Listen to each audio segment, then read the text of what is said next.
is up with the squad? It's Cess, your favorite auntie with Uncle Tendencies in the building with Political Will. Y'all know what it is. It's Poly Sports Tea Time.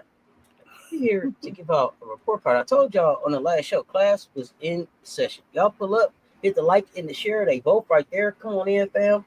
It's finale time. It's finale time of the Broken Sky series. I almost hate to see it go, but we've been brewing this thing all season, and we're going to pour the strongest cup tonight. So, Leo, the WNBA's biggest problem, it ain't Houston, it's Chicago. Major market franchise, they can't even give equal workplace conditions. That's not a losing season. That's a systemic fail. Like, let's just get right to it, okay? What we seen in Chicago was a systemic fail. If we keep it a buck, that failure brushes right up on Title VII. We've been talking about that, and we want to make sure that we nail that home as we get ready to wrap this series. If the league allows owners to run cash-strapped plantation-style setups, that's a caste system inside women's basketball, and we can't sit quietly on no caste system. We gotta address that. So I think the whole point that we've been trying to make so far is that players deserve more than slogans. They deserve the facilities, the elite trainers, the strength programs, the medical staff, and the investment, not exploitation. Every single one of the women in this league, and it could be up to 156 of them. I don't think that they're at capacity right now, but they deserve a real shot to maximize their greatness. And the way it's set up right now, it doesn't. It's not set up like that in Chicago. They promised a facility back in 2019. It's 2025. They ain't even laid a brick, dug a hole. They put up 4 walls, but I don't even know if they got a permit for that. I don't have time for the marketing, for the bait and switch. You know, I just don't have time for it. You know, you ain't got a lie to kick it.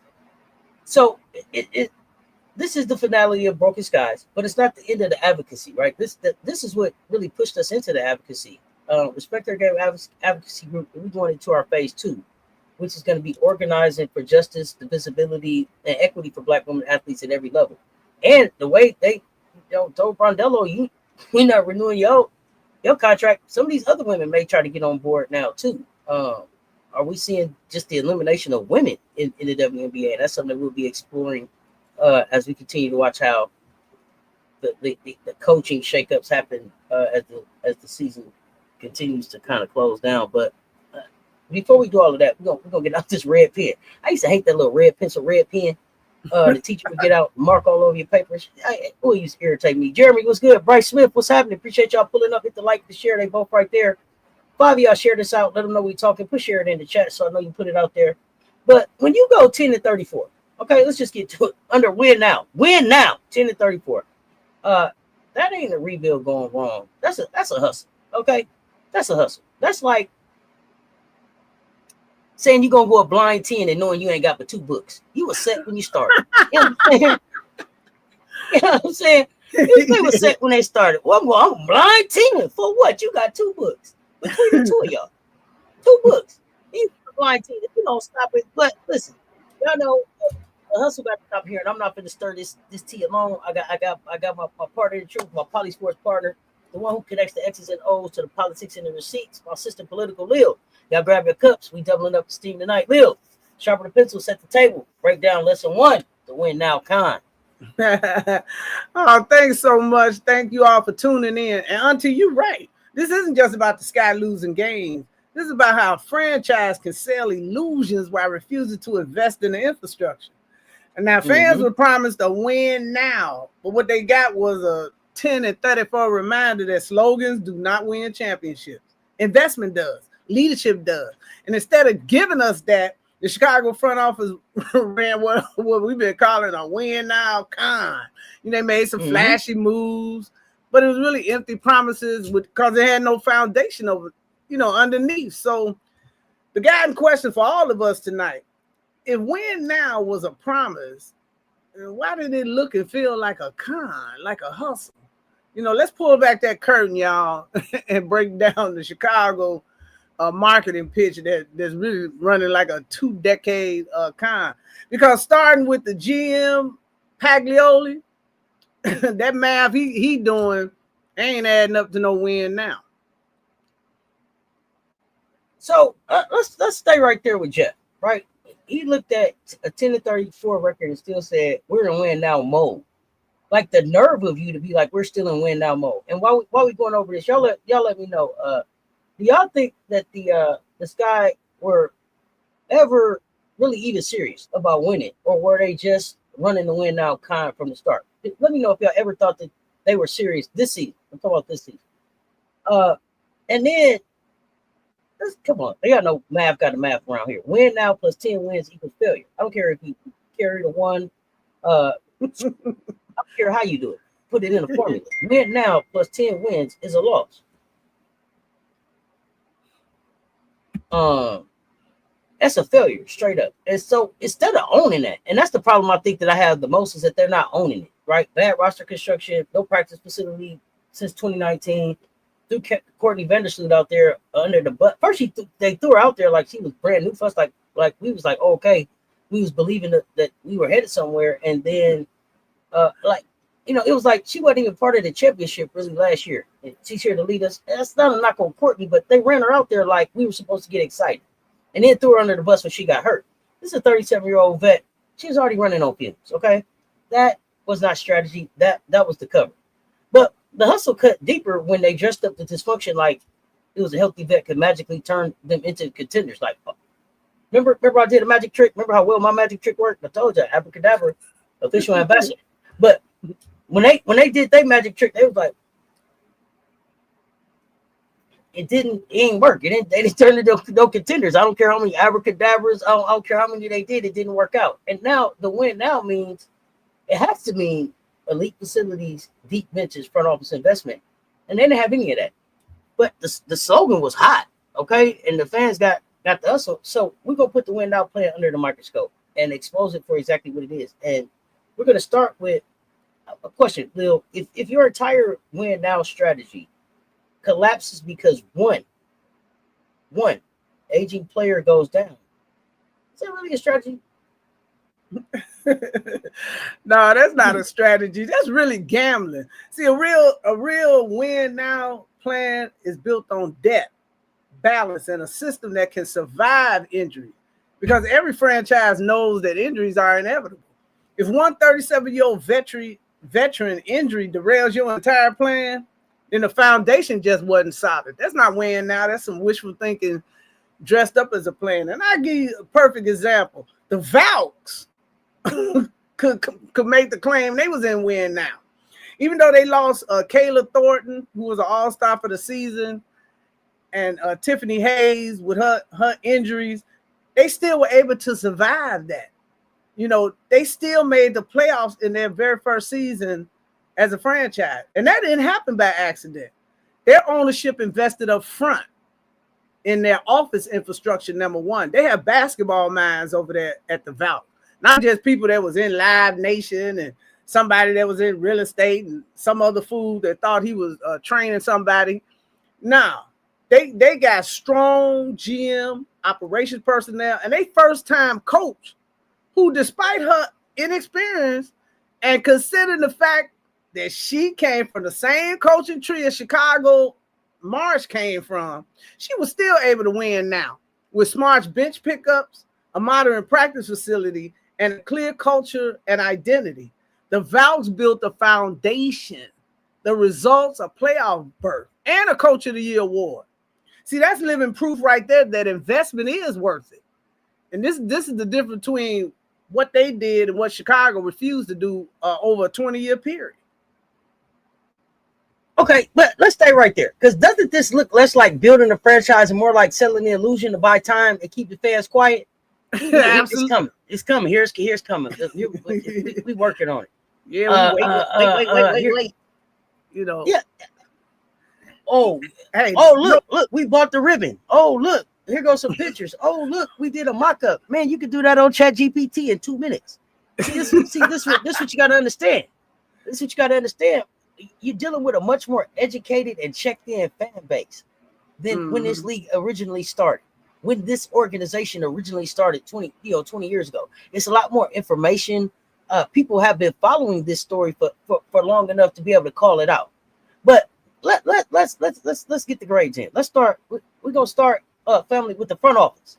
We're gonna start with the front office. Lisa Pugh, what's good? What's good? Oh, let me say this. Hold on a minute. Go ahead. Let me say this too. When you they was really doing these marketing narratives to pacify these fans, it was really due to the ridiculous level of the ticket prices. When you look at how high those ticket prices was, you know, they had to, I mean, in their mind, they were sitting back, well, we gotta justify tripling these ticket prices. And so we gotta come up with something that'll make them think we gonna upgrade. You know, my problem with that is stop playing the fans like they, you know, some crash dummies. The fans understand when you in a rebuild. You all told them that you was in a rebuild with Teaspoon, then you should have stuck to that. Or you could have said, hey, we're gonna upgrade the rebuild a little bit, which I don't think Marsh was any kind of upgrade. He doesn't have lived experience, but neither here nor there. But the fact that you feel like, and see that shit come, excuse my French, that come from Nadia being in the entertainment business where they don't do nothing but smoke and mirrors.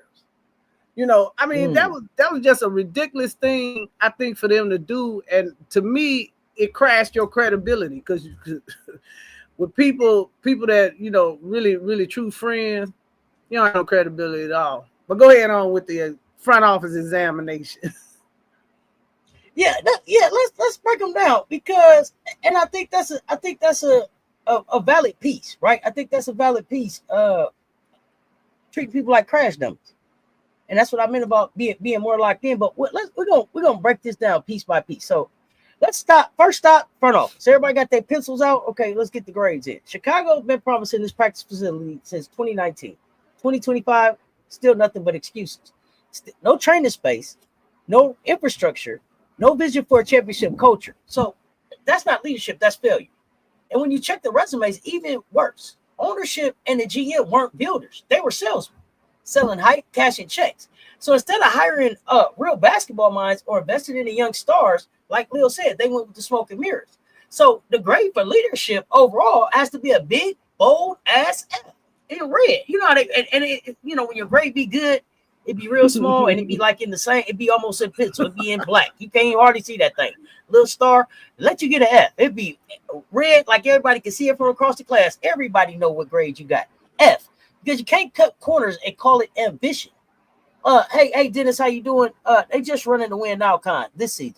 With Teaspoon, you had a legitimate opportunity to build a solid foundation with her as the leader. With Tyler, it was Jeff P. They were never bought into Teaspoon. That's why it wasn't a win now. That's why it was a con. Teaspoon was never staying. Yeah, that was a placeholder. They lied to her. They told her that it was going to be a rebuild, a 2-year rebuild, and she was going to be the architect of a new era.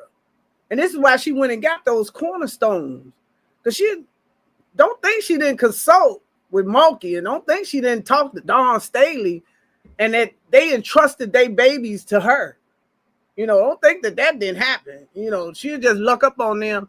And then in the telephone call interviews that they have before the draft process, part of the draft process, she was able to sell them instantly, and that's what she told these young ladies. Then Nadia go down there to the damn draft and reiterate the same thing, and then you get them bought in over here to Chicago, and you buffalo them with some bullshit. You know, that you pimp playing and hustling them. Now you can't trust Nadia, another black woman you looking at. You know, and you know, because the fact that they hired Jeff after hiring Teaspoon, that was even a setup when you think about it. You know, nobody would take the job, so it was a placeholder. Because you hired Teaspoon. Let's tell you how they lie too. They just burn me up with that. You hired Teaspoon to try to keep Kai Copper. That's why you hired her. And you go watch it. When you all get time, go watch the interview, Kai Copper, Rollins, and Teaspoon when she first came aboard. You know, that whole thing was about kind of keeping her there because she was the most marketable thing they had. You know, but when she saw, and she was willing to stay and work with Teaspoon. When she saw they couldn't get the young lady from the two young ladies from Seattle that actually came to Chicago. Nneka in Seattle. Right, Nneka and Skylar in Seattle. Right. When she saw that they wasn't gonna be able to get them, then she said, "Well, I don't want to be part of a rebuild." You know, and then that's when she kind of asked for the trade, but still, Teaspoon had enough cachet, you know, to attract these two players. Because you could get on. Because I know Centron probably got, was kind of, funky in in the draft process. She probably made it known she'll go to Europe before she go to Chicago, because she was definitely not looking to go there. For them to trade that pick like that, I was just like stunned. Oh, absolutely. And it, it just, you're not supposed to be in a situation where here's the thing, especially us as a culture, right? If I come sit down with you and I say, hey, Lil, this is what we're going to do. This is what we signing up for. Like we building something. And then I backdoor you because Nadia knew that Teresa was on her way out. Yeah. Why did she? I don't believe that a call came and said, hey, hey, sis, this is what it is. Right? Teaspoon, I think, was legit stunned, legit hurt, legit disrespected. Yeah. But as I said, I feel like my hot take is Angel and Teaspoon to New York now that Brondello is gone. But what do I know? We'll see. It's possible. We'll see. But let's stay right here. I guess, Bill, I want to know, what does this for you? What does this say about the league when a major market franchise like Chicago, which is the third biggest media market out there, they allowed to just keep limping along without no basics. They have not been required to meet any kind of standard. They just like, y'all cool, okay, long y'all keep showing up is good. So what does that say about this league as a whole? Well, it tells me that the league is, willing to accept the exploitation of these athletes, especially these young black women. When you don't sit there, that the majority of the teams in Chicago have always been heavy on the black female side. And for you to have problem after problem, year after year, and not call Mr. Alder and tell him, look, you better hustle, you better run down here to Aerial Finance, who got several billionaires. You better get some money in here and fix up something, for these players. It tells me that they are content that there's a caste system in their league, and that until they are legally challenged, they're gonna keep that shit running just like that. It's the same thing happened with NIL. You done had 50, 60 years where they were exploiting these athletes. And one of the justices said, if they had ever stepped in and challenged it, it could have been changed long ago, decades ago. Mm-hmm. And you think about the number of athletes that have missed out. Somebody got to check this dude. Now, if the league not willing to check him, then the fans have to check him. By having empty, they're playing in echoes. It shouldn't be nobody but the janitor at their damn game. After the way they done pimp played and hustled the community, especially Nadia. I mean, I'm so disgusted with her that she's unbelievable. And then they gonna come on this podcast talking about she out here hustling and trying to get everything done. And yeah, because I know it's plenty of black women. It's some powerful black women in this city, politically and economically. And I'm sure they giving her some side eyes, because for you to sit up there and look, I don't know how she looked Teresa in her face, because man, I'd have knocked her teeth out me. Because number one, don't surprise me like that. You knew what was going on. I expect you as a black woman to have called me and just told me, hey, look, a decision been made. I've been overruled. Because she knows it's more than just her there in that Absolutely. office. And you could just, I've been overruled, and they want to go in a different direction as a courtesy. But for you to bring her up there and stun her like you, oh my God, she the type. I ain't, I don't want to say on the show. I want to be respectful, but that was that broke my heart to know that woman was backdoored like that, you know. So because that was we got a question. We got a question in the chat. Well, I think it's a good time to summarize this too. How do we fans have the most impact in these type of situations? Let's talk about that a little bit. How the fans? You know what? It's got to be a letter campaign. It's got to be a social media campaign. I mean, we got to hashtag them out of, because the more visibility, you talking about viral, this is the type of stuff that needs to go viral. How these women are being exploited, how they're being used. You know, it's very distasteful, and there's no protection. Like Malcolm X said, the Black woman is the most disrespected and the least protected in all of society. That has to change by our voices. We spend too much money in this economy to just be hushed. Look what we just did with Target. We took their stock down to the ground, to the point where they calling our leadership, begging for us to come up in there with that foot traffic. Mostly Black women, shop at Target, as they call it. But this is what we have to do. We have to organize and fight these kind of injustices. That's why Cess and I are setting up the website so that you all have material. We're gonna have positions that people can hold to help us put something together. They're gonna respect the organized effort. Just like if all the women decide, since y'all ain't got no women coaches, we'll go watch them play at the playground, or we'll go to Unrivaled till y'all can figure out how to get some women coaches in here. They would change overnight. You'll start seeing women coaches getting back in the hiring table. This league is supposed to be for us. And I'm not opposed to males coaching per se. We ain't over there in the NBA.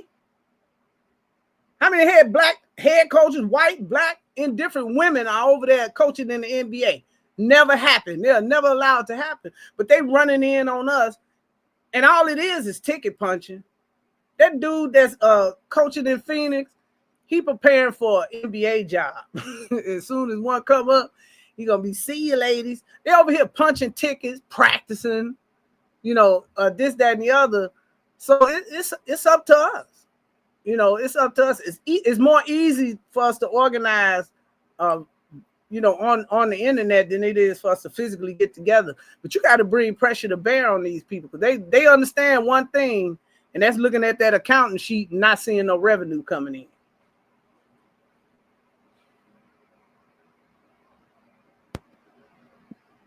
If you have any other questions, then as far as to talk about it, absolutely. Okay, so let's keep rolling. Let's keep rolling here. Is this really just a Sky problem, or are we really looking at a bigger WNBA system that rewards hustle over accountability? Lil, and y'all, let me know. It's system. It's the system, because as an organization, as a league, you're responsible for your policies. You're responsible for your rules, your regulations, and your standardization across your league. You're responsible for that. The bottom line is, if WNBA says, look, the policy is you have to have a professional practice facility, a medical staff, because that's another thing. Alter knows if he builds a building, he'll have to staff it.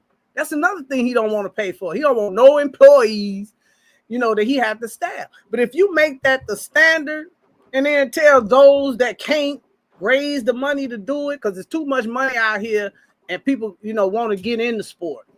So Alter, you don't have to own 90% of the team. You can reduce it down to 45 and sell other pieces out to get that money. So the bottom line is that's why if I was doing a lawsuit for standardization across the league in terms of facilities, under the guise that you're not giving everybody an equal opportunity to excel, then that would be against the league itself, because the league had to set that policy. Now, these new people that's coming in with these, $250 million paydays and all, they're required to have facilities. The league is going out checking their facility. Ain't no grandfather clause. Bottom line, you either meet the standard and all 156 players get the same opportunity, or the governors, we're gonna have to ask you to step aside. This is serious business. Now, you don't want the court to tell you to do it, so you might as well make it a policy now. And then the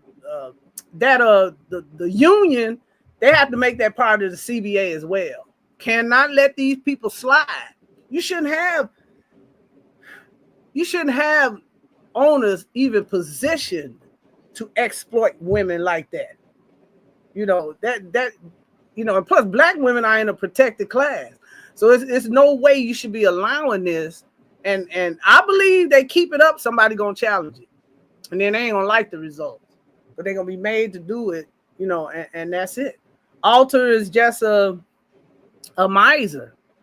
You be looking at the spreads, you like, nah, I don't spend no money.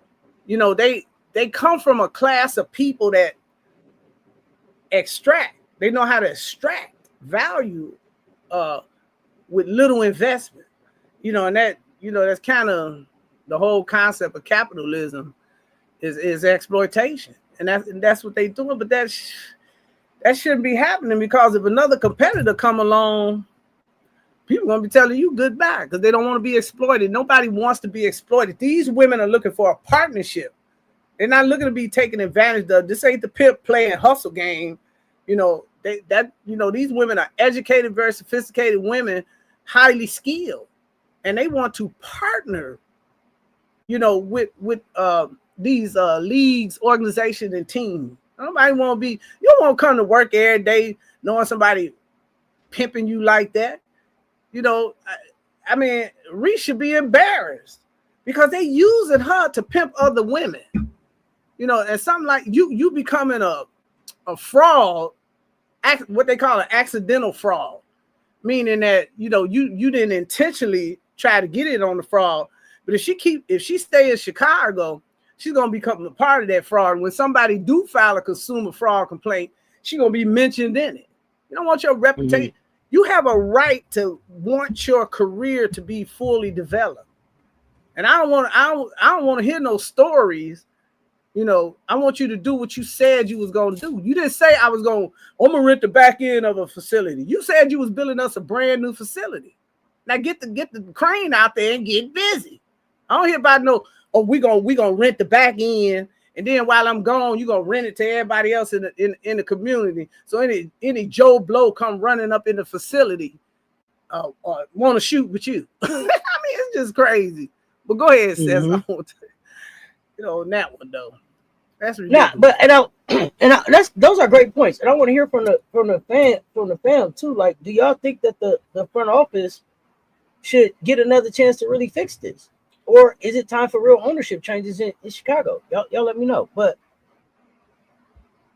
let's move on for the front office to the sidelines. Let's look at the sidelines where, the coaching staff, front office set the plan, coach is supposed to execute, right?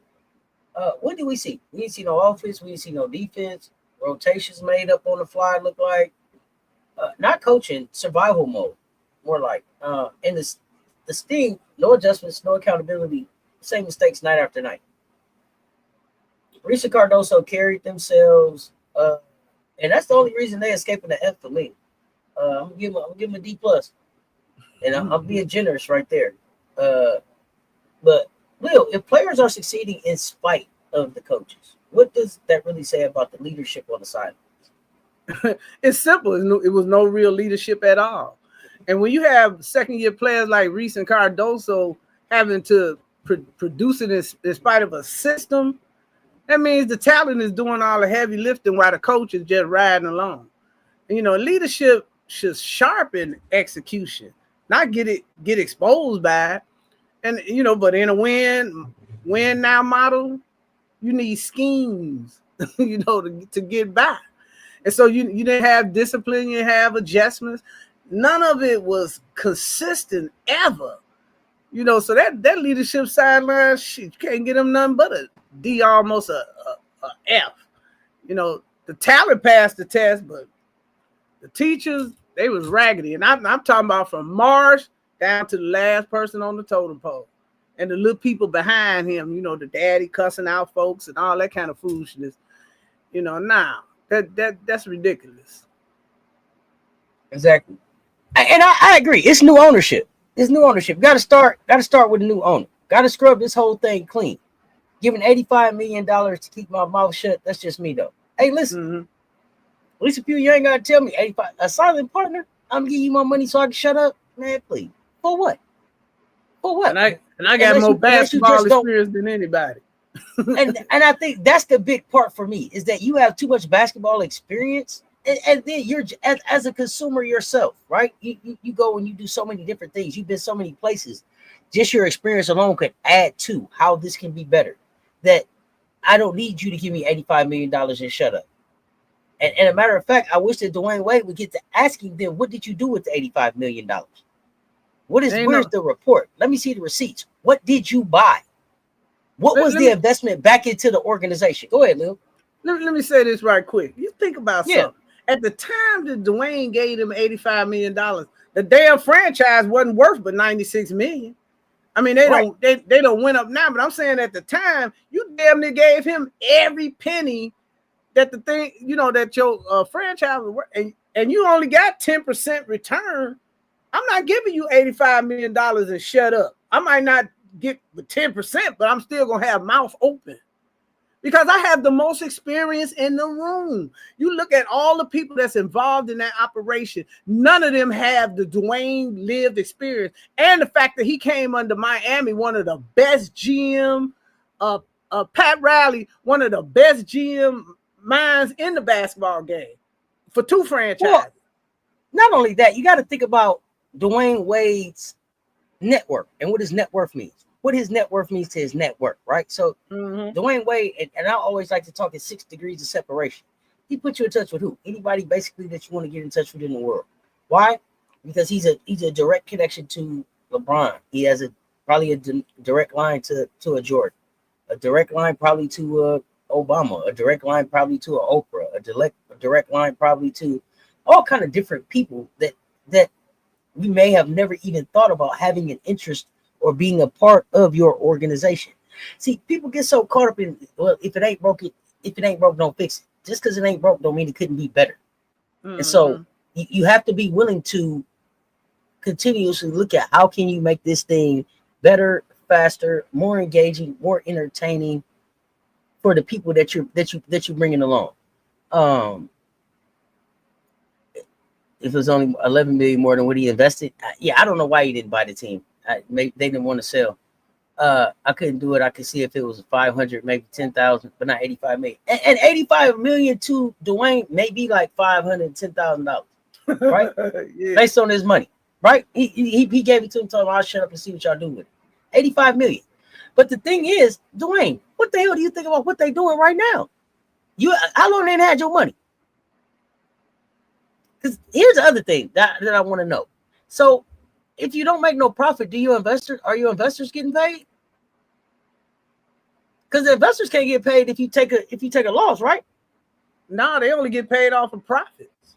Okay, so if ain't nobody paid off no revenues, if ain't nobody made money in 28 years, what are they doing then? Stop playing, y'all. Y'all think they really ain't making no money in 28 years? He was like, you know what? Y'all take this 85 million and see what you can do with it. Like it was a quarter or something. Stop. You could have paid for the facility twice. See, that's another thing. Did he earmark his money? Did he say, hey, I'm giving you this to build a facility? You know, Dwayne Wade could have came into Chicago and said, Chicago, I'm coming in with 85 million to the Chicago Sky. We need a facility. Who's coming with me? Who's coming with me? Who's coming with me? Who's coming with me? Facts. Who's coming with me? Who's doing this with me? And people would have signed up to be in business with him. Drip says she wants ownership, and I do believe she'll get it. But did you really see her coming off any amount of her money to be quiet? I don't think that. So when Drip says ownership, I don't think that she means silent partner. I think she means I'm gonna run this damn thing. And so that's another reason why I don't think that So again, I told you I don't see Asia in basketball too many more years, and as far as a player, and I don't see Drip coaching too much longer. I see them in the front office of something, showing people how to. be successful at things. Let me show you guys. Was it verified that Marsh coming back? Besides Annie saying so, because last time I checked, she's not a part of any of these franchises. I don't know. I ain't even checked about Marsh coming back. She's a person they do the inside leaks to. So what they do is they testing it. Say put it out there, and then they gonna see if the fans gonna stand down, or start a fire. That's what they do. It's like a little test thing, and then in 4 or 5 more days, because they terminated Teaspoon on the 26th of September.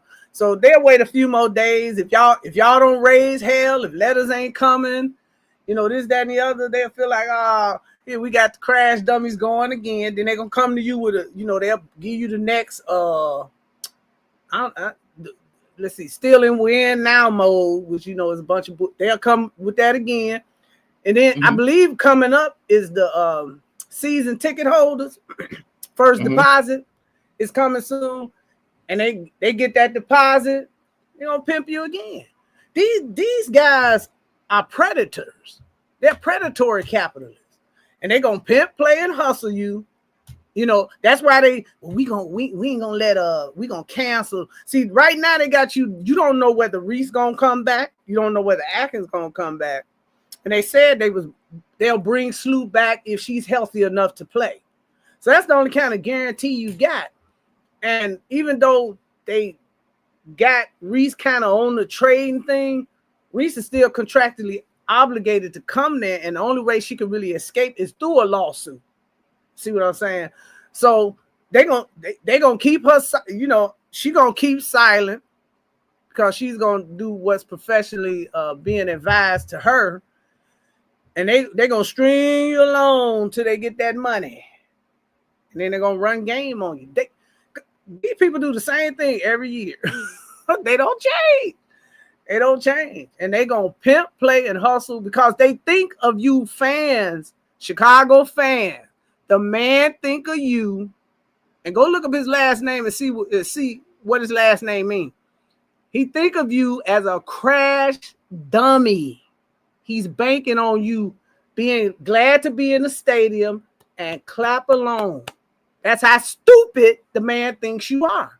He's betting that you will not keep your money in your pocket or take a trip to Indiana or go see Angel play, in Dallas or something like. He's banking on you being a fool.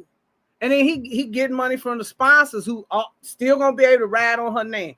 They're going to continue to exploit her, because it's still some of y'all still ain't got your mind together that every time you go purchase an Angel Reese shirt for some other than her website, that she gets no money. They go continue to clock you, and then I don't know what their TV deal is. They may have, because you think about it, they had 21 nationally televised games. Most of them they got beat to death or blowed out, but that might have been a 2-year deal, and then they got that local TV money. Reese gets none of this. When you park at that game down there at Wintrust and pay $50 to park, or you eat a hot dog, she gets nothing. They give her zero. When you go to Barbie night, she gets nothing. She doesn't get any money from there. When you see them free t-shirts that had her shoes on there, Reebok paid for that, not the Chicago Sky. They are pimping her to death. And they're going to continue to do it as long as the fans are stupid enough to sit there and support that. And that's not supporting Reese. It's too many other ways to support Reese and to keep her money flowing. You ain't got to support the Chicago Sky to support Reese. And that's the way it is. That man is a monster. And that's the way he thinks. He does not care about black women. He only cares about exploiting the value out of them. And that's it. He'll go get us some Jules flowers. And if you're in Chicago, you know what Jules is. Jules flower, he'll go get a Jules cake. The way they treated her and the gifts they gave her, even when she made All-Star, they do not care. They don't care about her. And that's what we got to wake up and really, I don't give a damn what they come out and say. She's nothing Reese is nothing. Kamilla, nothing but commodities for them to exploit. And that's the way they're going to always be. That man ain't going to change his mind. He's going to be that way as long as he can pimp, hustle, and play them like they hoes on the street. That's exactly what he's going to do. Y'all run them likes up for us. Run them likes up. $50. Yeah, that's a shame. Proof is in the record. Okay, so Teddy is saying that CEO is a problem too. Wasn't he the one who showed Gabby a win diagram showing players not being working? You see what I'm saying? Yeah. You see the mentality. Let me tell you something. That's what you call psychological warfare. So what you do is you make the person believe that they the problem. It's a form of gaslighting too. Y'all ain't making me no money. I'm not your hoe on Halstead Avenue out here to make you money. You know, for you to even say that to somebody should have slapped the taste out of his mouth. You don't talk to me like that. You don't tell me to get on my knees and beg for my job. She a good one. Because we still be down there into it. Ain't no way I would tolerate a man coming to me. First of all, I ain't never been that desperate about a job. But I would never allow a man to come and talk to me like, get on my knees for a job? What do you think you're talking to? That tell you right there, that whole organization has no respect for black women at all. I was just stunned when I heard that. Well, I look like begging you for a $37,000 job? Should I go manage McDonald's and make that kind of money? You know, they act like they paying some big time assistant fees. Trust me, if the bottom of the assistant fee is $37,000, that's exactly what they paying. They not paying a penny more. But that's the kind. Now that's kind of organization runs all through that corporation. That's a corporate, what they call that? That's a corporate culture over there at the Sky. Talking to black women anyway, this, that, and the other. And Reese so pissed off. Reese ain't talking to you. You have disrespected her in a way that she will quit before she allowed. And that's why she, you know, teeth gritting over there. And now, no, you can't call me and say nothing. After you done sat there and told another black woman in my presence, I mean, that's ridiculous. But you take that kind of respect, it shows a level of desperateness, you know. And for him to sit there and do that through a PowerPoint presentation, that's god awful. And them women should have been. See, that's another thing. We too scary to drop these lawsuits. You know, they don't really be expensive. A lot of times you could drop a lawsuit through HR and it'll get resolved, you know, because they don't want that heat. But when you total that all up, somebody had to had the boldest, you know. Of course, they don't want to be put out the league, but somebody gonna have to make a sacrifice. It might wind up being Angel Reese, you know, to get these kind of hidden abuses, because that's abusive. Both the video, I mean the little PowerPoint presentation, and telling a woman you gotta beg for your job. That mother. Anyway, you know, boy. Woo. Yeah, we ain't gonna get a little fired up, but I'm telling you, man. I do want to stay with the coaches. I do want to stay with the coaches and the people in charge, because I want to know the silence from the assistants. Because, you know, coming in, we had some strong sisters in there, and I just wonder, do you feel like they were empowered to really be assistants? I mean, they were silent. Like this Courtney Parrish, this Rena, is it Wakana? Who else was over there? And the lady from Atlanta, Wright. Yeah, and Tanisha Wright. So were they empowered? Because remember, I kept asking last year, like, "Hey, Teaspoon, hey, clap, blink, let us know if you can say something." Do you think that they were really empowered to be assistant coaches? And then, if they were, what does the silence from them say? No creativity, no toughness. This was it just Marsha's fault? Was this a staff-wide collapse? What's going on here? Well, you know, you had I think the lady from Atlanta, Miss Wright. I think she was kind of over there to kind of help him, you know, fold into being a head coach. But look, your coaching staff thrives when your assistants bring new wrinkles, scout creativity, and push the head coach when adjustments are needed. And we didn't see nothing but silence. It wasn't no new plays, no fire on the defense, no alternative strategy. You know, when things fell apart. And that's not just on Marsh. That's on the assistant coaches. But then we don't know, because there were some coaches on that staff. I done seen them in every coaching chain. They got about 4 or 5 people there. I don't give a damn who the coach is. Them people be there. So if you got the GM also assigning your assistant coaches, that's kind of a problem, because I would rather them be recommended and then you let me decide. But the thing about these coaches is they also came from losing situations. Miss Wright was terminated. The other lady, Courtney Parrish, she was also terminated from Dallas. They didn't keep her. And they were supposed to come in and do she look like she developed Cardoso into some 2-headed monster? No. You know, so I don't know what that mess was. But they brought nothing. Now I seen a little activity like towards the end. I don't know if they suddenly parading for their jobs, but they look like a mess. And it looked like they weren't hamstringed.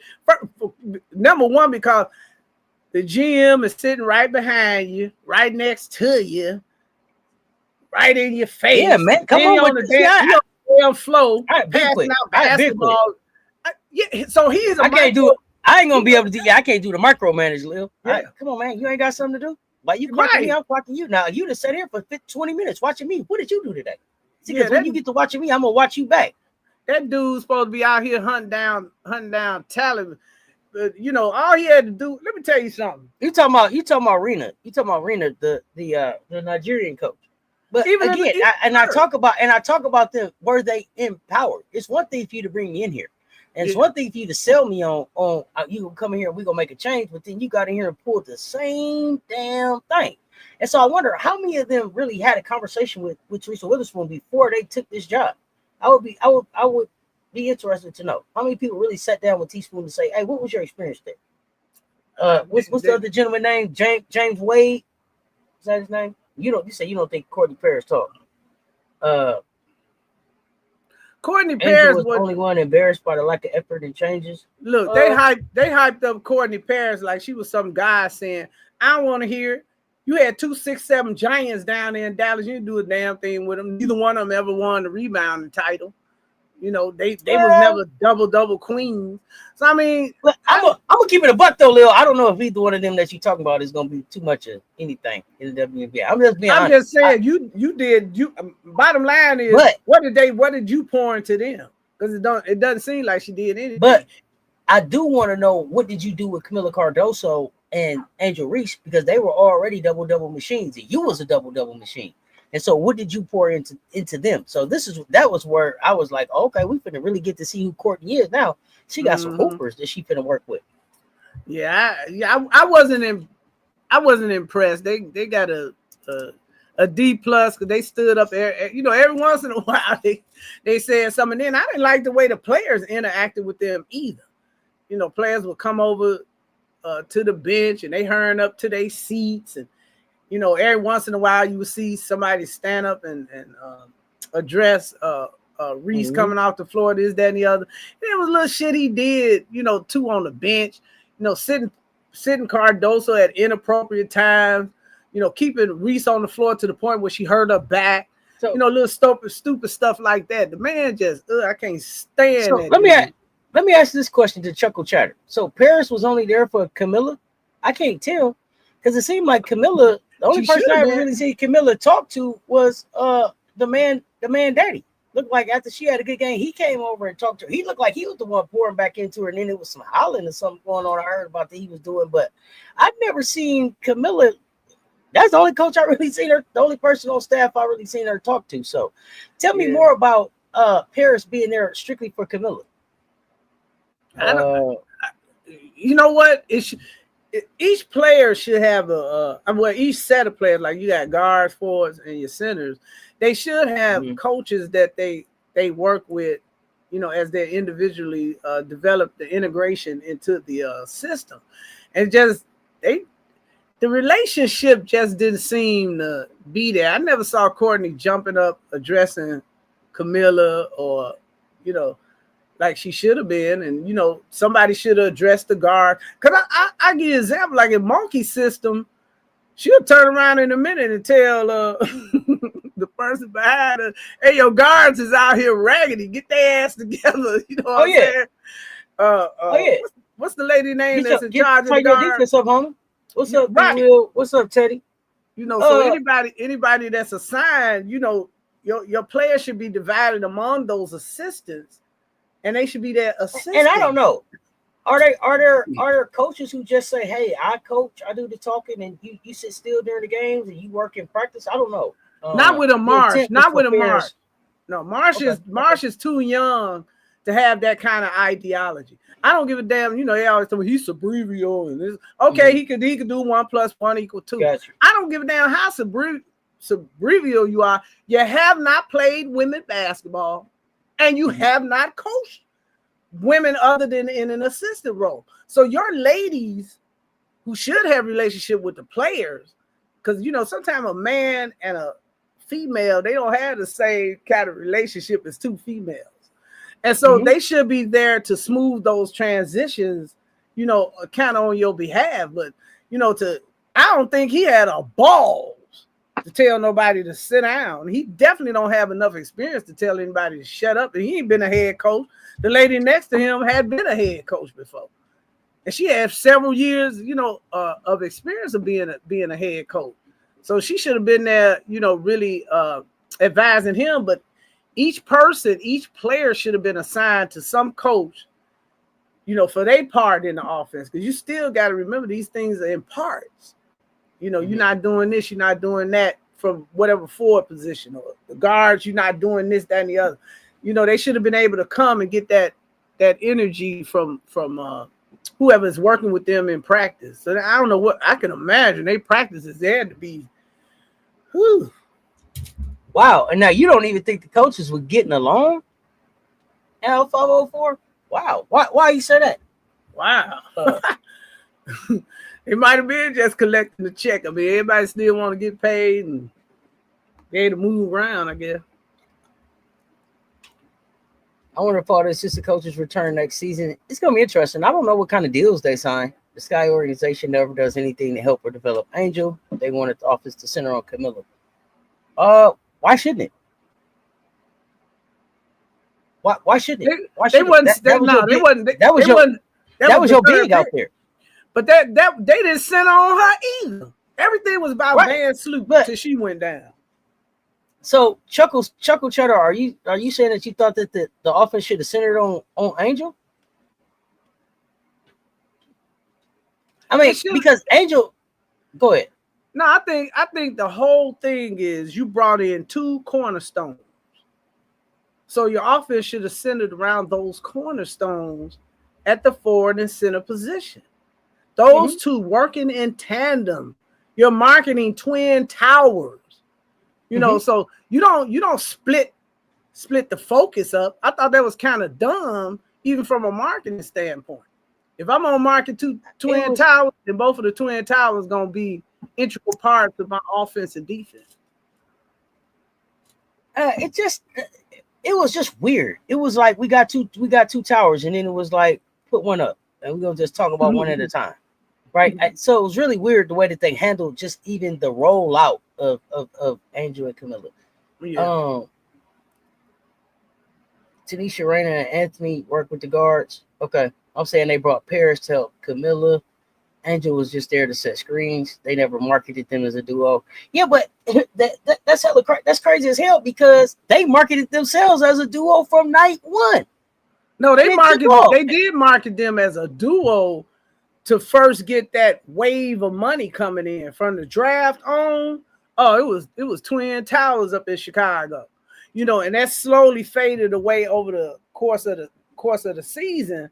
But yeah, that was the initial plan was, to do this twin tower, which wasn't a bad deal. I mean, you did get both of them out the draft. But because both of them remember, both of them came in with championship pedigree. Both of them had been the MOP of the NCAA tournament, and they were back to back. So yeah, they initially did roll him out, like that to the fan base,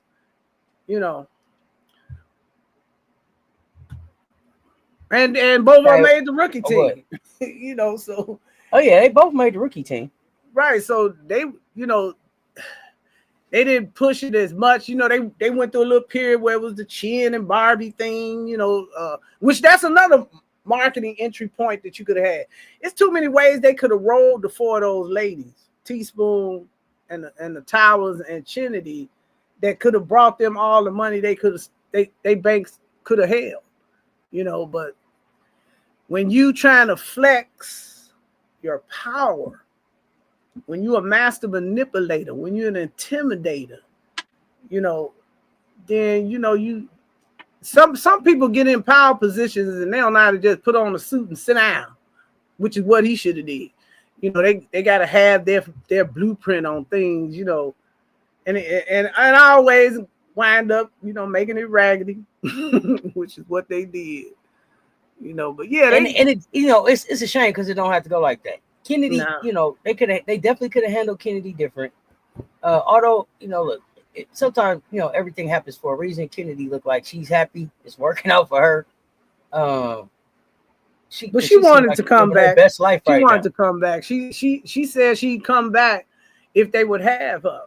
But Jeff, decided, and then you're gonna bring in somebody. My thing is this. You bringing in somebody who didn't do as well. You brought in a coach that didn't do as well. You brought in a main guard that didn't do as well. But you failing up because you're able to keep your job, for whatever other reason. Because if he had been black and pulled that off, they'd have showed him the door and kicked him in the behind going out. He plays on his privilege and whatever relationship he got with the owner, and then he likes to flex. I'm in charge. I'm gonna do what I want to do. Everybody think God can't smack him down till he actually does. The devil will have you out here with your chest poked out, and then God will give you one of them 1-2 punches that you looking like, damn, where that come from? Man. And straight you was thinking it was fate. You was thinking it was favor. It was fatal. Better hear me now. Exactly. No, it wasn't favorite. No, that was fatal. Messed up, homie. But be will.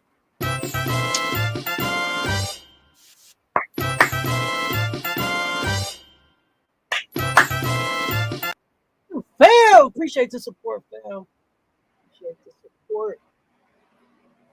So take this organization. Hell no. Angel training with David Simon, a tall black guy over there. So let me ask y'all something. Like David Simon. If you're David Simon, are you like, hey, Angel, can I get a job? Or are you trying to stay around the Chicago Sky organization? Like, would you be pushing to try to be her personal trainer? Like, at some point, you have to kind of think about, too, I wonder will they start losing some of these people to tie some of the trainers and things that will tie themselves directly to players because of the money and the emotion that they have. Could you see, Angel being able to pull some of these people away from the organization as well? They tried to force it, but Miller didn't want that role.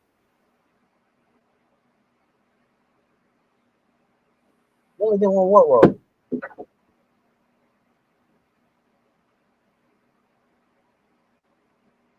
Yeah, it wasn't that Kamilla didn't want that role. Kamilla knew that they weren't bought into it. See, here's the thing. I'm not going to keep just making it like Kamilla didn't want the role. What you're not going to do to Kamilla is that you're not going to lie to Kamilla. You're not going to want to comment Kamilla. And Camilla's not going to help you sell bullshit. So her face, her reaction, her energy around all bullshit is I block bullshit. So y'all see Kamilla face? No. No. Y'all have seen it. Y'all have seen it. Kamilla don't do that. I'm not selling that bullshit. Y'all don't bullshit. When y'all get ready to work, let me know. Because every time they were ready for Kamilla to work, Kamilla went to work. But I'm not gonna bullshit people. That's not her spirit. She doesn't come from that type of organization. She comes from an organization as a standard.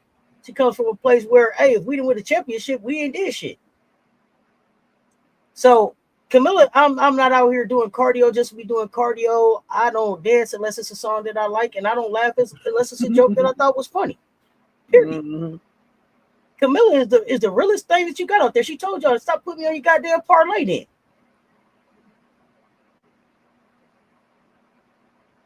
That's fine. That's fine. Kamilla said she wanted to pass the ball and have her teammates score. When that is what is needed of her, that she will. But you can't tell me that if a coach went to Kamilla and said, "This is what we need out of you," that she say, "Nah, I don't want to do that," because Don already told us that that's not who Kamilla is. We already saw Kamilla be a focal point. We got a championship off Kamilla Cardoso being a focal point, so we know that Kamilla can be a focal point. No other team pit their players against each other. Yeah. That's another thing. They got too much messy energy around Chicago. You got the men acting like, like they women out there. But let me know where that clip is where Kamilla said she didn't want to score. She just wanted to pass the ball. I would like to see more of that interview. But I believe that's what they wanted her to do. Cess was to strip it from the elbows. They wanted them passing to those lovely shooters that couldn't score 10 points, couldn't average 10 points a game. You're right. Kamilla got a 3-point shot. Kamilla's a basketball player. It wasn't in a bad way. No, I don't think it was in a bad way. I just wanted to hear more about what she was saying. I don't think anything about Kamilla is in a bad way. And I think if you put different people around Kamilla, you get a different type of basketball player out of Kamilla Cardoso. You don't believe me? Look at South Carolina. You don't believe me? Look at what she did in China. She was tripped up in China, passing the ball so her teammates can score and scoring. She didn't say that. She said she's a good passer. She's a hell of a good passer. Her passing is underrated. Thank you, Al 504. And that's why I asked about the interview so I can hear it for myself.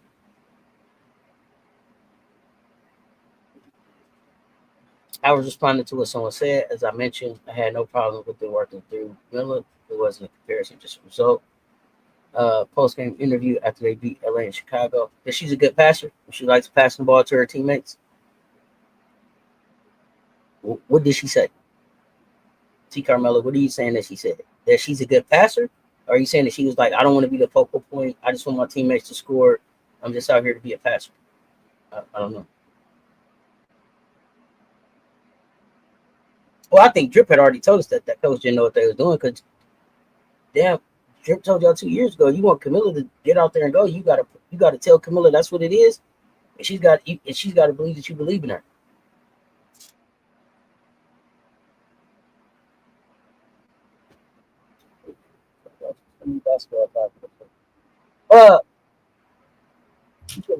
Great. Let's talk that she prefers to pass. People overlook that she's a good passer. She prefers to pass. People overlook that she's a good passer. I don't even think that means that she's not the focal point. She could be the focal point of the offense and look to pass out, look to kick out. I don't. Yeah. Okay. Okay. Yeah. I ain't gonna spend a lot of time. The veteran gambit. Chicago sold us a 37-year-old Courtney Vandersloot coming off a big show like she was the missing piece. Not strategy, smoke and mirrors. They used her name to hide years of underinvestment and bad roster moves. Then she went down with the injury, and after they ran her in the ground, and then the house of cards collapsed. The other bets, they were inconsistent, fading, and sold as difference makers. Receipts don't lie. Reese and Cardoso carried the mess. Great. Another big fat F. Period. Not Vandersloot's fault. Y'all got me again. Y'all got my sound. Let me know. The front office used her as a prop in their hustle. New York had many stars on their team. I don't know what this guy is doing. Oh gosh. Leo, how do you see the front office's use of Vandersloot? Was it honoring her legacy or using her name to distract the fans? You know what it says? Let's be clear. That move was less about honoring Vandersloot's legacy. It was really more of a distraction. You bringing back a 37-year-old in a point guard that was on the bench somewhere else. And matter of fact, on a championship team, but on the bench. That's nostalgia marketing. The front office just used her name and legacy to shield themselves from criticism of a poor roster construction. So you selling the fans on the idea that one legend could patch up structural cracks? That's exploitation. That's not legacy. And no transparency with the fans. You know, the front office, that's misleading your base in the lowest form of leadership. That's a straight up F.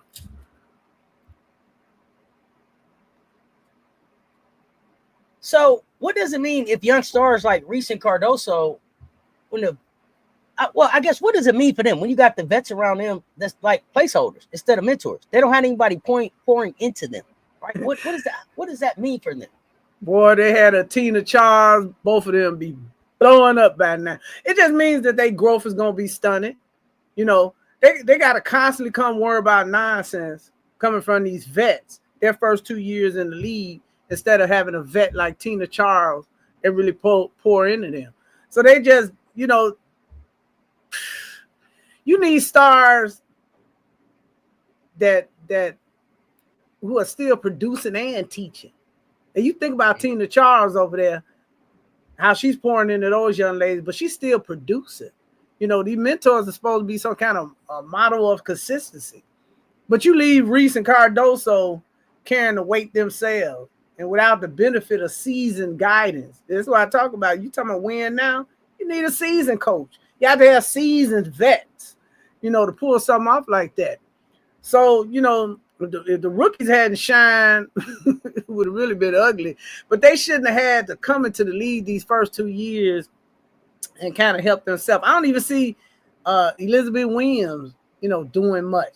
Bantam, she's sitting over there, you know, looking green with the jealous envy eye. I mean, they have had some really piss poor veterans in that organization the last 2 years that were really piss poor people, you know, in that sense, because people pouring into them and then they don't want to pour into you because you got a NIL deal. I mean, damn, everybody would have came in wealthy if NIL was existing back then. You can't get mad because they took advantage of it. So, you know, they was just placeholders because they came in not as respected vets. They were fillers themselves. They ain't number placeholders in the league. I mean, you think about these vets that's on that team. What other team they gonna be on? Who knocking down the door trying to get a Rachel Bantam, you know, even an E. Williams? Because E. Williams, if you getting hurt in your 10th year like that, you ain't gonna never be the same. You know, anybody knocking down the door trying to get them. But here's the thing: the WNBA is just in a weird space right now. You got the CBA going on, you got NIL endorsement money coming in, but you also have an explosion of parity and talent coming into this league, right? Right, coming in. So a lot of these vets who, and it's you know, I hate to say it, you know, the Rachel Bantams, the E. Williams, the ones that, you know, you did 10 years in the league and you're not a star, you're not a superstar, but you're respected because you held up this league, right? Like you were here when nobody else wasn't. But I don't even know if you have a skill set that makes this league in the next 5 years, right? Like that's just the truth of where basketball is right now. We had the changing of the guards. Like I think corporate America was probably at this spot about maybe around 2016, 2018, where it was like middle management had to get out of the way. It was time for the old folks to get out of the way. And I don't mean old folks in a age kind of way, but old way of doing business, right? You have to be able to come in here and look at this with a different eye. But when you're looking at just their game, you know, their bodies are breaking down. They're getting injuries, you know, the same injury over and over again. And then you got players coming in that ain't never been injured. You got players coming in that I didn't been doing cryo my entire career. What do you mean? I rest, I recover.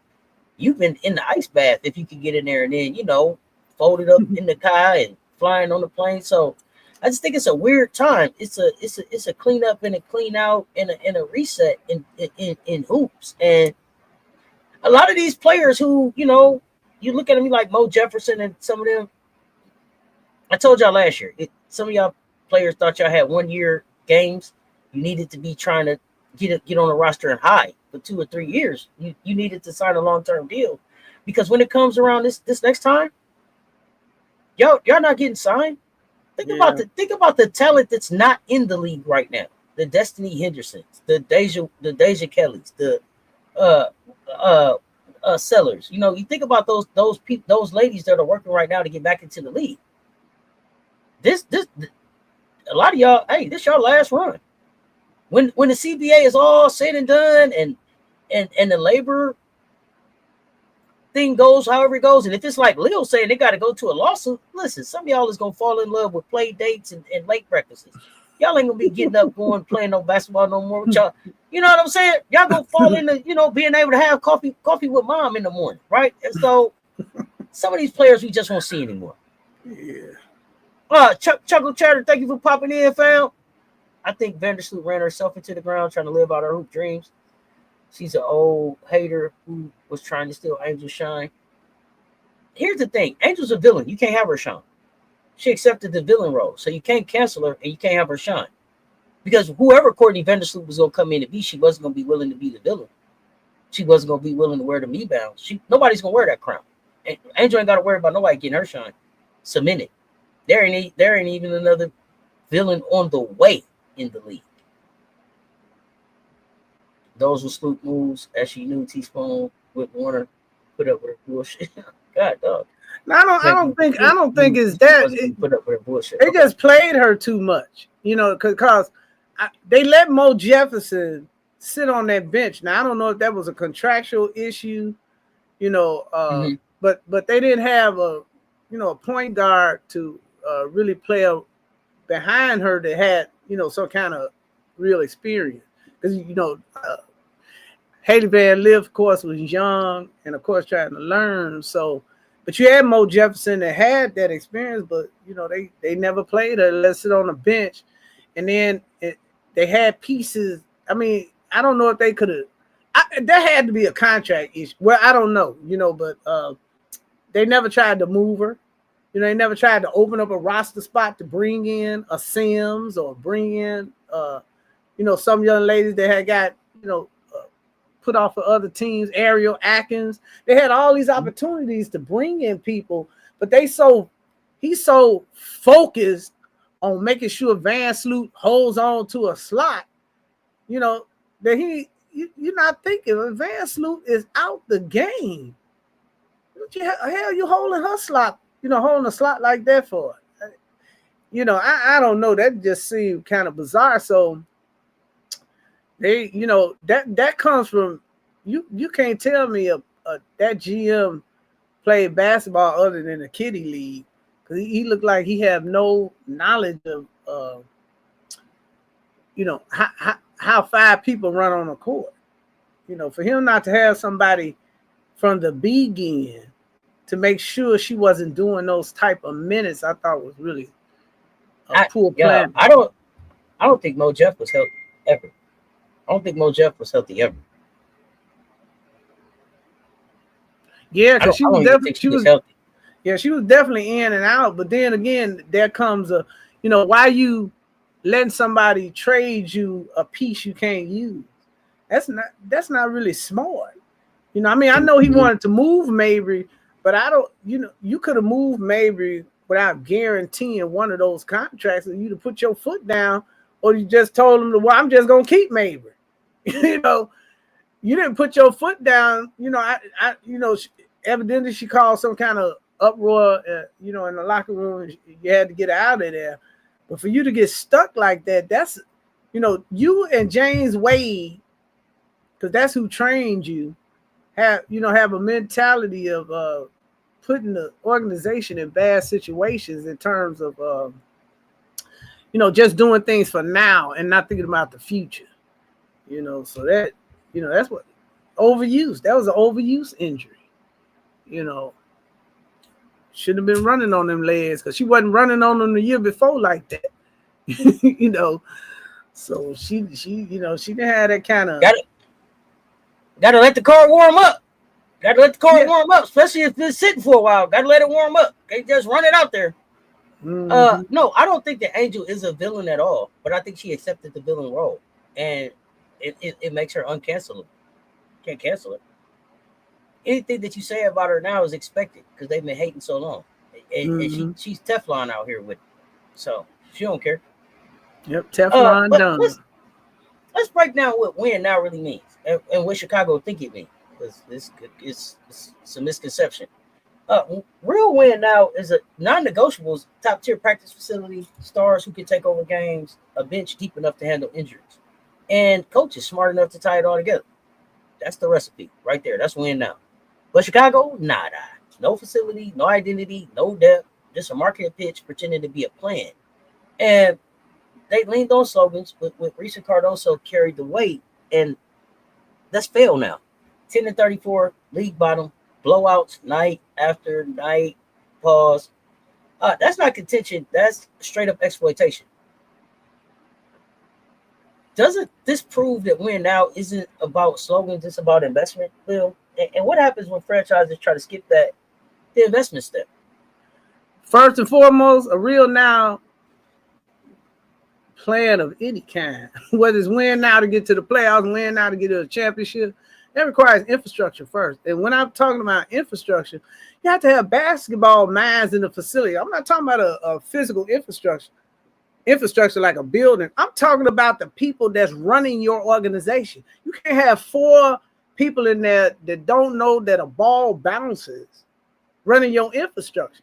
Of course, you have to have a modern day practice facility because you have to have players have to be able to train at any time. You need a seasoned coaching staff. You can't tell me you winning now and then you bring in a rookie coach that, number one, doesn't have the lived experience of the previous coach you had. You know, what kind of pro ball he played? I ain't never heard his name mentioned with Michael Jordan. So, you know, you got props up there. You think because you brought a man in, that's supposed to supersede what a woman could do. And you have to have a GM who understands roster construction. And this man has proven that he does not understand that because he's had 2 poorly constructed rosters. You know, and if you skip any of them steps, that slogan is a smokescreen. It's just that simple. So the Sky trying to sell a win now to justify the ridiculous increase in ticket prices without building that foundation, it was predictable. You know, you collapse when one injury hit. That's a lack of system cohesion and unsupported talent. So that front office, no foundation, no future, just promises that never materialize. And that's failing. As long as you keep that raggedy group together, and they are raggedy, you're going to keep getting the same results. These people are so narcissistic that they think we're going to keep doing the same thing. We're going to get a different result. You know, that's just not realistic. They need to bring somebody in there that can at least guide them. And you don't have anybody that could guide a team, you know, front office team. You just don't have nothing. And so you're going to get smoke and mirrors because they come out of smoke and mirror environments. When you got people that come out of environments that are, you know, glazed potential, then you're just going to keep glazing the fan base till they, you know, lose trust in you and they just get sick of you. Let me say this. Let me say this to T. Carmelo. You think Cece is the villain now? Hell no, she's not. Hell no, she's not. She's not. Listen, let me tell y'all something. They are pulling at straws to make her any fucking thing in this league now. Period. I'm just gonna keep it a buck. She was supposed to be the savior. She was fixing the league. She was the one everybody wanted to see. She was the reason that the ratings was up. And then she got hurt, and they saw that the ratings continued to go up. And then they saw that, damn, the stud bus came to Indiana, and I mean, God, everybody had a pink wig on in Indiana. Stud bus, they was almost crashing into each other. See, the thing is, and then you say they made her the bench mob. That's ours. That's our culture. Push back on bullshit narratives. That's us. We bench mob. That's stuff that we do. She's not bench mob. She's not a villain. She doesn't have any motion. The shit that she does is lame. And it's disrespectful, and it shows. I guess the privilege, right? So I think about the stuff that she says, and then it's like, yo, she's bench mob. Why? So I watched Sophie Cunningham and Caitlin Clark both be mad disrespectful in the face on camera in front of all kind of people. I saw Sophie Cunningham, the policeman said, back up a little bit. I can stand here behind the line. Why? I told everybody to back up. You too close. I'm setting the situation. I'm an officer in charge. I don't got to move, and then didn't move. I saw Cece at the beginning of the season tell so, and I told y'all this is a problem. I can do whatever the fuck I want to do, and she meant it because they made her feel like that. So no, I'm not like she's the villain now, bench mob. No, you're not. You continue to be disrespectful. You continue to show privilege that if anybody else did the shit that they did. So Sophie got fined by the WNBA. Told them basically kiss my ass. Cece just got fined by the NBA, by the WNBA, and then told them, so what? Bench mob gonna be louder next time on your $200. If that was Angel, what y'all think? They still be talking now? Be an international crisis, all the way to the White House. They would be calling the Senate about. We need a new law about them not following laws, about them not being respectful. That's bullshit. That's total bullshit. And so I'm not hyping up none of that. That's not bench mob behavior. That's not villain behavior. That's privileged behavior that needs to be checked. And I'm on site with it, so I would have checked it. What you mean? We fined you $200 and you was like, that ain't nothing. LOL. Yep, catch this 2,000. Keep talking. Every time you say something, I'm coming for you. And if I get tired of you talking, I'll sit your ass down to make sure you understand. You don't run this. See, the problem with the WNBA is they didn't let some people in here who think that they're bigger than the league. That's one thing about the NFL. Ain't nobody bigger than the Shield. I don't give a damn who you are. They'll sit your ass down. They don't care who you are. You'll sit down. Everybody. Nobody's bigger than the Shield. Meanwhile, the WNBA, you running around here, and this your boss. Think about that. Think about what I'm saying to y'all. You at work. Your boss said, hey, you did something you ain't supposed to do. So I'm going to fine you. I'm going to suspend you. And you tell your boss, so what? Tomorrow, I'm going to do it again, even louder. And that's acceptable? Hell no. We'd be fired before we could get to our desk. You ain't lying. Period. But we sitting around here buying into a narrative that she's the new villain. She's the bench mob. Push back on that bullshit. That's dangerous talk. And that's a dangerous way for people to allow people to think that they're entitled, and that's a dangerous way to allow people to feel empowered without really giving them power. Smack the shit out of you. Yep, bench mob to lynch mob. That's just how that goes. Quickly. And I take y'all back to the champagne scene. I take y'all back to the sitting on shoulder scene. I take y'all back to the police scene. I take y'all back to the I do what the fuck I want scene. I take y'all back to the tweets and the text that say, I don't care that you find me. I'm going to do it again tomorrow, even worse. Meanwhile, we got little black boys hanging up in the tree, and we trying to figure out, did they hang themselves or do we need to get an autopsy and see if somebody put them there? Y'all stop playing with me about what the fuck going on in this country and pay attention. Facts. They made a song to go with it. Give me a sturdy tree and a short rope. Did you see it? Yep, we living in some precarious times. Ain't no time for play. Words mean shit. Based on what Kurt Miller said, I wanted to draft Angel number 2, but they told me no. People should want to know who told Kurt no. Yeah, tell us, Kurt. Who no? Who told you no? Yeah, it's a lawsuit out there.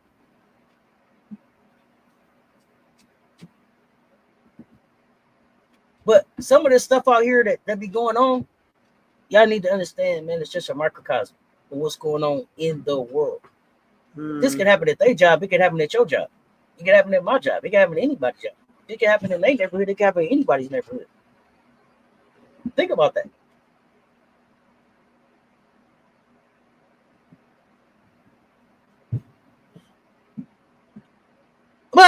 get to the let's put the pencils down and get to the grading time. Chicago sat in this classroom all season, and the red pen don't lie. Front office F. No facility, no plan, zero accountability. Roster construction D. Only reason it's not an F, Angel Reese and Kamilla Cardoso carried the weight.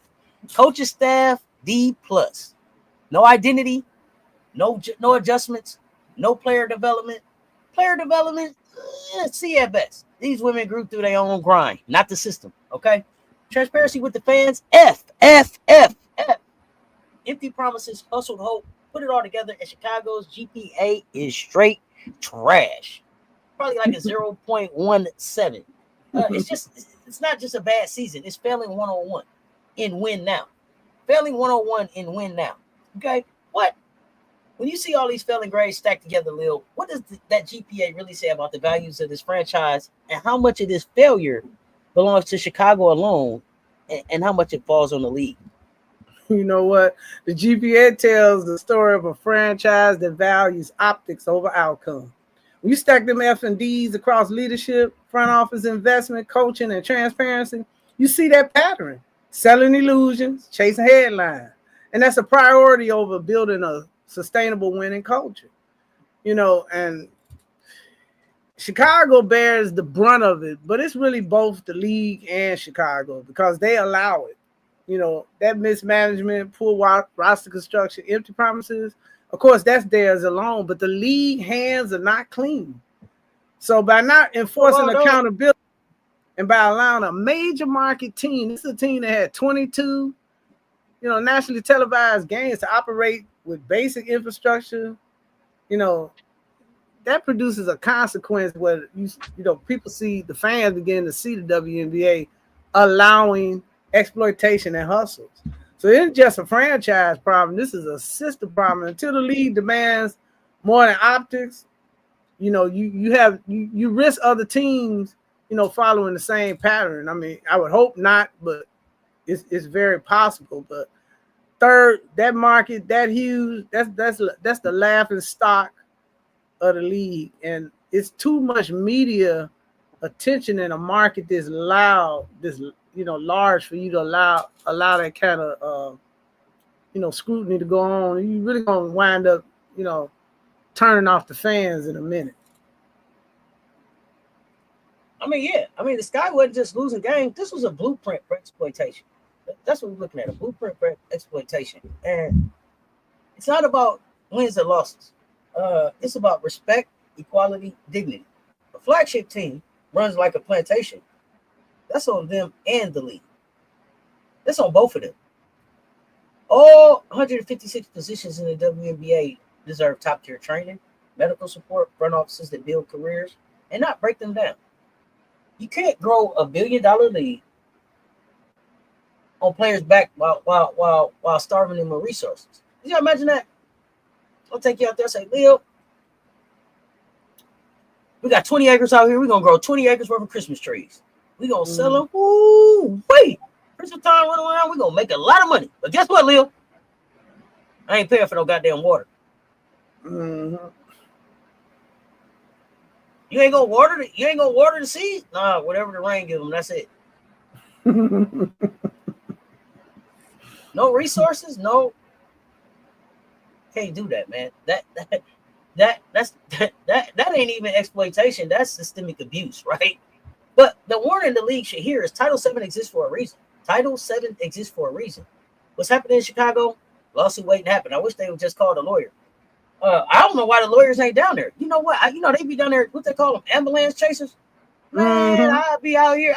If I was a lawyer, let me tell you something. I'd be out here with my law degree just chasing WNBA players. You want to sue the league? You want to sue the league? You want to sue the league? Y'all got a case. You hear me? The ambulance. I'll be chasing these players out here. We're gonna open them books. Unequal treatment. It's not shady. It's illegal. And if the WNBA don't step it up, the courts might. They looking already. But give us your summary, of your thoughts on this series before we can ready to get out of here. You know what? The Sky failures, it reveals a deeper system issue. These owners caught in corners, mistreating these players, mistreating other coaches. You know, some of them are still able to shine through it, but it's just it's not just one or two seasons, and it's not just one or two teams. This is a league-wide problem. And so advocacy groups, the media, and us as fans, we got to put pressure on the WNBA to stop exploiting these players and give them equal opportunity and ensure they're just not at the table, but actually the table, treat them like they, you know, at the table. We can't keep allowing this plantation mentality and sharecropping type systems to exist with these women. Is very, very unfair. Oh, absolutely. Absolutely. I totally agree. So listen, as we get ready to close this chapter of Broken Skies, y'all, I got to ask this question out loud. Is it time for the fans to boycott and hashtag put the sky out of business? What up, MJ? Wild Dog, what's happening? I seen you popped in here too. Or should we turn up the pressure and demand the league hashtag force the sky to sell? The truth is, fans, look, I'm tired. I ain't even a Chicago Sky fan like that. I'm a Kamilla Cardoso and Angel Reese supporter. I'm tired. I only been supporting them 28 days. People been supporting them 20 years. Come on now. Tired of watching exploitation of labor in sports. Tired of seeing the Sky drain pockets for 2 decades while leaving players and communities holding the bag. This isn't some bad gamble. This is a well-oiled hustle, a con dressed up as competition. We got to look out for our Twin Towers. Reese and Cardoso, they deserve that. They deserve for us to call them out and call for. Miller look like she over it. Yeah, for sure. And call for the end of the exploitation. We gotta call for the end of the exploitation. And that's why we keep boiling this tea week after week. If the WNBA ain't gonna hold the Sky accountable, and if the press won't tell the truth, we will every Tuesday and Thursday right here. Cess Talk Sports, BWISE, Poly Sports, Tea Time, 5:30. Next up, too. Now listen, we're gonna dig into still making boss move superstar Angel Reese. So we're gonna get on top of the signature shoe release. We're gonna talk about our move into media with our investment in Together, company designed to push and grow women's sports. Meanwhile, us the fans, okay, we've had it up to here.